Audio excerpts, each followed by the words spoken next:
It is my pleasure to welcome His Excellency, Mr. Nik Nazmi bin Nik Ahmad, Minister of Natural Resources and Environmental Sustainability of Malaysia. Your Excellency, you have the floor. Honorable distinguished delegates, esteemed colleagues, I would like to extend Malaysia's heartfelt gratitude to the government of Azerbaijan for your warm hospitality in hosting COP29. Your efforts in bringing us together for this critical dialogue on climate action are deeply appreciated. A lot can change and happen in a year.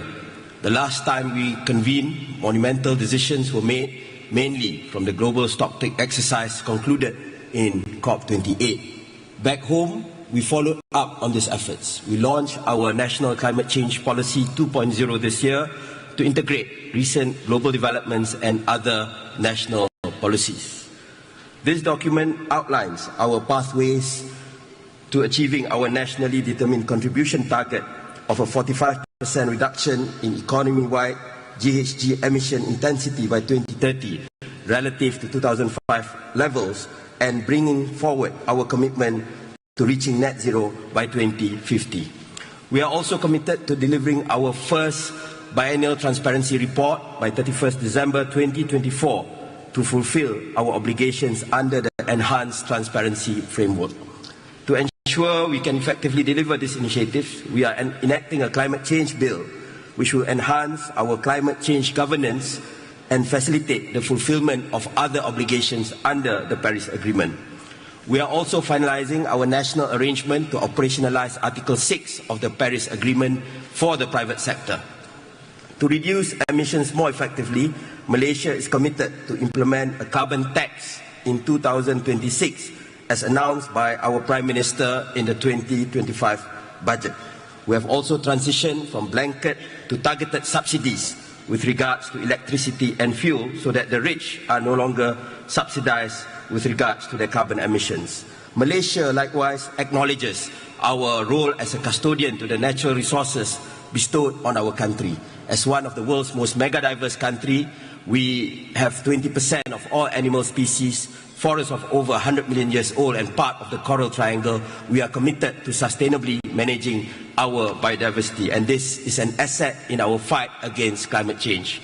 We are also proud recipients of the Global Climate Fund to assist in our National Adaptation Plan. As you can see, our recent efforts have shown that we are fulfilling our responsibilities, although we contribute less than 1% of global emissions. Thus, we remain steadfast in upholding the principle of common but differentiated responsibilities and respective capabilities as enshrined in the UNFCCC, especially at this critical juncture. The world is now at a crossroads in the context of financing.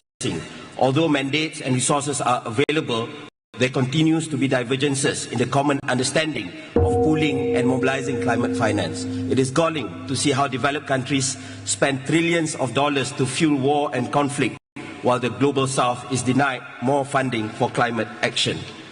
Thus, we call on developed nations to fulfill their responsibility to provide climate finance and ensure that this funding is accessible and impactful.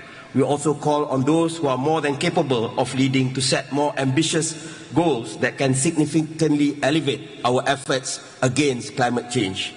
If more funding from developed nations are forthcoming, Malaysia will be able to do much more. Currently, we are in the midst of formulating our third generation NDC, which we commit to submit next year. We expect this to be more ambitious, and appropriate means of implementation are crucial to ensure that this goal can be realized. Thus, we believe that these resources, along with participation from the third sector, can propel actions to realize the visions that we have set when Paris Agreement entered force in 2016. In this regard, we must come to the necessary understandings to avoid a path of inaction. However, we recognize that countries cannot fight climate change in isolation. Embracing multilateralism is paramount in this cause. As we gather here, it is imperative that we recognize that progress in our negotiations must advance more rapidly as time is of the essence. As we look ahead to the conclusion of COP29, we expect it to set a clear and ambitious pathway that will influence negotiations in COP30 and beyond. Our decisions will shape the climate landscape for years to come, and we must seize this opportunity to strengthen our collective resolve. Thank you.